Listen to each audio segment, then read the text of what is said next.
Following the third film in the original X-Men trilogy, most of the central cast was left either dead, depowered, or too expensive to reasonably get back again. So for the next movie, Fox shifted gears into what was planned to be a successor series of prequels under the X-Men Origin sub-brand, each of which would have spotlighted younger versions of characters from the original series. The first chosen for a solo feature was naturally Wolverine, but there's a reason that this film is notorious for being one of the worst big-budget contemporary superhero films of the last decade. Why?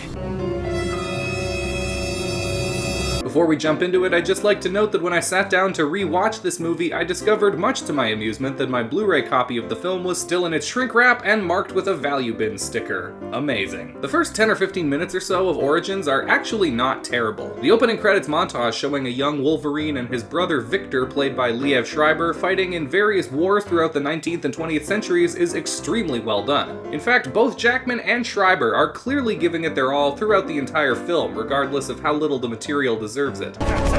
Ryan Reynolds is also clearly having a lot of fun in his first performance as Wade Wilson during the film's opening action sequence. Thank you, sir. And that's about it for the positives. The negatives are basically everything else. X-Men Origins Wolverine is pure, unadulterated schlock through and through. It's corny as hell, but a lot of it is thoroughly entertaining if you're into that kind of thing. The movie feels half-finished, and I'm not even talking about the rough cut that was leaked online ahead of its release. The visual effects in particular are just baffling. Like, why did this need to be CGI? Was it really cheaper to do that effect digitally than to just have Hugh Jackman hold a couple of prop claws? These many so bad it's good moments are what make the film worth watching today. The plot is barely worth mentioning. A younger Colonel Stryker tricks Logan into agreeing to the adamantium grafting procedure under the pretext of offering him the chance to get revenge against his brother for killing his girlfriend. Well, as it turns out, Stryker, Victor, and the girlfriend were all in cahoots the whole time until they aren't anymore. As much as I like Liev Schreiber's performance, this character is a sloppily written mess whose actions and motivations are incomprehensible and seem to turn on a dime with little to no explanation apart from that I guess he's just kind of a lunatic. You're not on the drugs, are you? Additionally, back when I covered X-Men First Class, I was wrong when I said that the series' tendency to just redo characters in incompatible ways began with that film. The first and most egregious example of that trend is Victor Creed right here in Origins. See, this is supposed to be Sabretooth, the same guy who was basically just one of Magneto's flunkies in X-Men 1. What happened? Don't ask. Back in that movie, he didn't seem to have any prior relationship whatsoever with Logan, let alone being his long-lost half-brother. I honestly completely forgot about him when I was writing my First Class video because it's such a stark difference between the two that I probably had them separately compartmentalized in my brain. Wolverine's Origin is a story that absolutely did not need to be told. The important bullet points were already covered back in X2, and this film doesn't really add anything to that besides showing us who he was before he lost his memory, which isn't really that important since he's effectively not that guy anymore by the time X1 begins. Don't you remember? This impact is lessened even further by the fact that this movie reveals Logan was basically the exact same disgruntled, angry fuck before he lost his memory that he is after. I guess we do learn that his original name was James. That's neat. Your country needs you. I'm Canadian. The remainder of the cast ranges from underwhelming to laughably, hilariously bad. The standout there is Will.i.am in his feature film debut playing the classic X-Men character, John. Johnny boy. He's honestly in the running for the worst performance given in the entire franchise. We hunted our own kind, Logan. There's a special place in hell for the things we did. Then of course there's Deadpool, repurposed here in the third act of the film as a generic end boss who Wolverine and Sabretooth need to team up to beat. Back to back! This portrayal of Deadpool has since gone down as one of the biggest mishandlings of a comic book character in any film adaptation. Deservedly so. I mean, come on, they took the guy whose nickname is the Merc with a Mouth and literally sewed his mouth shut. Yeesh. Where does he keep those swords? He wouldn't be able to bend his arms if they were in. Don't ask. I remember that this film and The Last Stand before it being so crappy stung a lot more back when they were first released because it looked at the time as though the X-Men franchise was imminently about to die in disgrace while competing film series like Batman and the fledgling Marvel Cinematic Universe were in the process of changing the game entirely. It'd take another whole decade for the X-Men series to die in disgrace though, and before that happened we got most of the series' best films and even a couple of spin-offs for Deadpool that actually do the character justice. I know, right? Whose balls did I have to fondle to get my very own movie? This takes the sting from X-Men Origins Wolverine way, way off, for me anyway, and I can just sit back and enjoy it for the pulpy trash that it is. I especially enjoy Ontario Premier Doug Ford's cameo as Fred Dukes. You're an asshole. Back in 2009 though, the Origins sub-brand had already become scorched earth territory after just a single film for Fox, who now face the prospect of having to continue on the X-Men series without its only remaining bankable star, Hugh Jackman. I already covered the story of how X-Men bounced back from that spot in another video. Go check it out. But following the success of X-Men First Class with the series back on good footing, what was the next move for Fox? Why, another Wolverine solo film, of course. Whose side do you want anyway? The Wolverine, released in 2013, directed by James Mangold, and the title is pretty definitive. This is the Wolverine movie, none of that Origins nonsense. This was the first film in the series that didn't prominently feature mutants as an allegory for something, and Logan is one of only 3 mutants who appears at all in the film. No, this one is a character piece, focusing solely on Wolverine set amongst what could otherwise be described as a Japanese-centric action crime movie. The film opens with the dropping of the bombs in World War II, and that scene sets a great atmosphere for the rest of the film. Duck and cover. Logan is there and saves this random soldier from the blast by shielding him with his body. Years later in the present day, the soldier is now the elderly head of a Japanese mega-corporation who, on his deathbed, has summoned Logan to Tokyo, and as thanks for saving his life, offers him the opportunity to die by removing his mutant power of super healing and transferring it into himself. I can end your eternity, make you immortal. Meanwhile, the heir to the family fortune, the old man's granddaughter Mariko, is in danger from forces both inside and outside of the family who seek to take control of the company for themselves, and Logan finds himself caught up in all of this business when the Yakuza attempt to hit on Mariko. This is essentially a lone warrior finds redemption film in the vein of classic samurai movies. Logan is directly compared to the archetypical Ronin, A samurai without a master. a tortured warrior who has vowed never to kill again, lives in isolation, and whose dreams are haunted by the demons of his past, specifically over being forced to kill the woman he loved, Jean Grey, at the end of X-Men The Last Stand. No!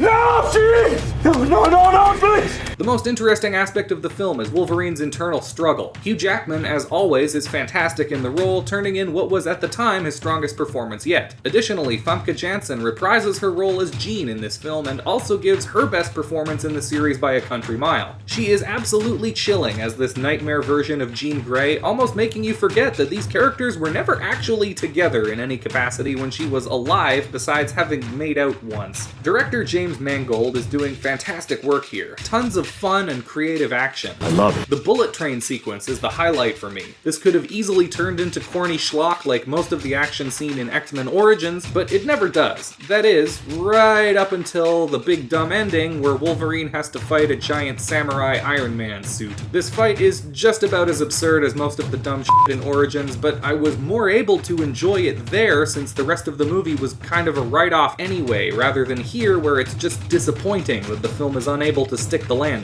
There are a few other issues I have with the Wolverine as well. Early in the movie, Logan's healing factor is given a big nerf so that they can credibly portray regular humans as having a chance against him. This is fine in concept, but the nerf is very poorly explained. Just how poorly? Oh, funny you should ask. At first, it looks like what's causing this is supposed to be whatever it was that the old man wanted to do to take Logan's powers, but then it turns out that it's like this weird spindly bug thing attached to his heart, like in the Matrix, and the old man needs to take his powers a different way by drilling into his bone claws for some reason. But there's also this character who can poison people by spitting in their faces powers away by doing that. A dream, or clearly doing a different thing? Was it actually happening? And then she does plant the Wolverine earlier in heart when he just happened to dream about her at the same time and happening different thing here to this guy that she does part of Wolverine earlier, or is it some kind of technology? And if so, how is it supposed to work? And why is that guy wearing a Spider-Man hat? It doesn't make any sense, but the point is that Logan doesn't heal as quickly now. Fine, whatever. I gotta get that thing out of me. The bigger issue with the movie for me is that Wolverine himself feels completely disconnected from anything to do with this Yakuza crime story that makes up the bulk of the film's plot. They try to do like a romance subplot with him and Mariko, but I'm not buying it at all. These actors have no chemistry whatsoever, and even if they did, there's really nothing all that interesting or compelling about Mariko as a character, especially considering how much of the story she's supposed to shoulder. I think I would have much preferred this film if Logan had spent the bulk of the runtime instead hanging around with Rila Fukushima as Yukio, a mutant who catches glimpses of when and how the people around her will eventually die. All I can see is one part of a person's life. Their death. This character is frustrating because you can see the potential for her to be interesting. At least she has a personality. Fukushima is fun and quirky in the role and plays off of Hugh Jackman pretty well, but unfortunately she just isn't in enough of the movie to make much of an impact. So overall, I think the Wolverine is kind of a mixed bag. There are a lot of things I really liked about it, but there's also enough things that don't work about it to bring down the movie somewhat. Most prominently, Logan's lack of any real personal investment in the goings-on around him. Okay.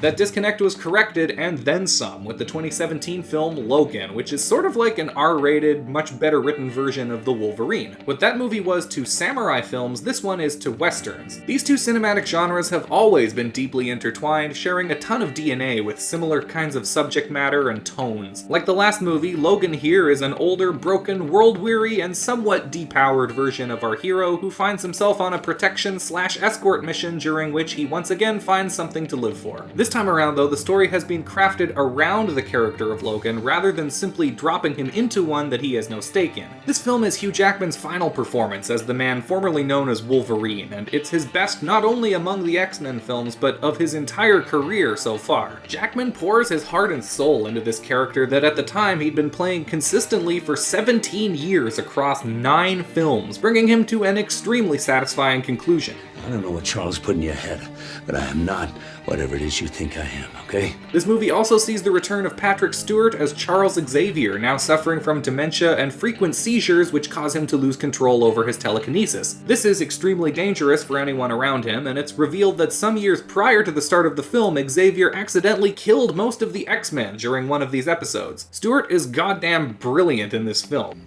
The most perfect night I've had in a very long time.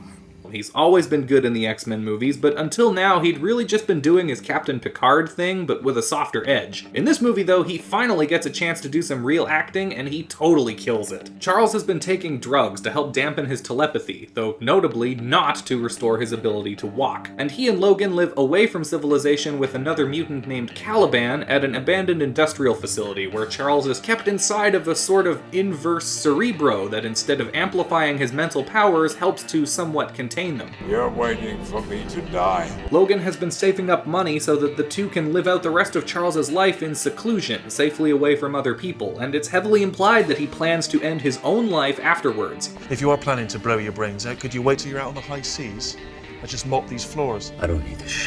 More so than in the previous movie, Logan is a beaten down shell of a man when this film begins. He's become old and sick, and the toll of almost 200 years of violence has finally caught up with his aging body, which doesn't heal nearly as well as it used to. However, Logan finds purpose once again during the last days of his life when he winds up as the unwitting caretaker of his gender-swapped clone, a young girl named Laura, or X-23 as she's known in the comics, who is attempting to flee from Mexico north to Canada, evading capture by the people who created her. Oh hey, Allegory, what's up? It's been a while. That's basically the extent of the plot, with the film focusing the bulk of its time on developing these three characters and their relationships with one another throughout the journey. Logan, Charles, and Laura function in this film as a makeshift three-generation family unit. In particular, you can really feel the weight of Logan and Charles's relationship. Each of them simultaneously cares deeply for, but also shows open resentment towards the other for various reasons. Meanwhile, Logan proves to be an understandably disappointing father figure to Laura, who has grown up on fantasized tales of the X-Men. We got ourselves an X-Men fan. You do know they're all bullshit, right? Maybe a quarter of it happened, and not like this. She, in turn, also frustrates Logan, being a child for whom he never asked to have any responsibility suddenly thrust upon him as a dying old man. Bad shit happens to people I care about. You understand me? Then I'll be fine. Finally, Charles plays the kindly, doting grandfather figure to Laura. These three are completely believable, almost uncomfortably so, in their relationships and interactions with one another, and the film isn't afraid to put them through the ringer with multiple tragic turns for the worse, or to leave the film with a bittersweet ending, where, with Laura's help, Logan finally conquers his inner demons, represented by a literal manifestation of the mindless killing machine he sees himself as, before finally laying down to rest for good. This is what it feels like. I've mentioned Jackman's and Stewart's performances in this film, but newcomer Daphne Keane is also amazing in her feature film debut. Not only does she play a difficult, mostly silent, and often quite physical role as a traumatized but resilient little girl, but she also totally looks the part of Wolverine's female clone. When she shoots that death stare of hers into the camera, she's a dead ringer for a younger Hugh Jackman in the first couple of X-Men movies. It's something about the eyes. The rest of the cast isn't super fleshed out, but they really don't need to be, and everyone turns in a solid enough performance to make it all work. If I had one small, tiny, minuscule complaint about the film that's not even really a criticism of it specifically, but its implications for the rest of the series, it is kind of a bummer that even though they seemingly fixed the dystopian future back in Days of Future Past, things still ultimately turn out pretty shitty for Logan, the X-Men, and for mutant kind. Hasn't been a new one born in 25 years. Not anywhere. It's revealed in this film that the mutant gene has been suppressed in the general populace through the use of drugs secretly added to everyday products, sort of like how the Joker poisons Gotham City in the '89 Batman movie. This has resulted in no new mutants being born for the past few decades other than Laura's small group who were artificially created in a lab. I know that this film is considered by many to be incompatible with the revised timeline from Days of Future Past, since it's stated here that no mutants have been born since 2004, whereas there were seemingly plenty of children under the age of 19 running around at the X-Mansion in the epilogue of Days in 2023.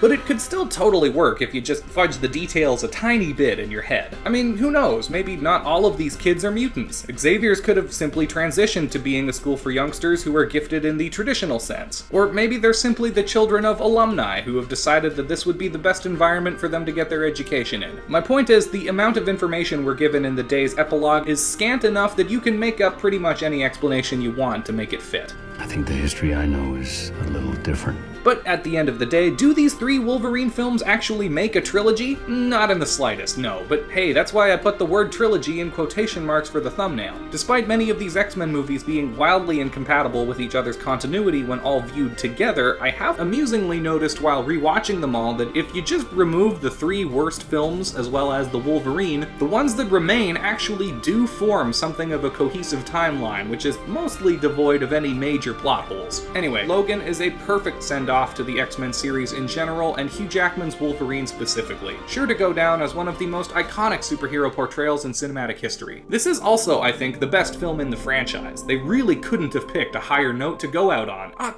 damn it, come on! I've reviewed all the other X-Men films on my channel as well, and you can check out those videos right here, but if you like this video, please do me a big favor and hit that like button, subscribe for more in the future, and ring the bell to stay up to date on all my future videos. Let me know down in the comments any of your thoughts on Wolverine and the X-Men, and as always, thanks so much to all of you guys for watching, and take care.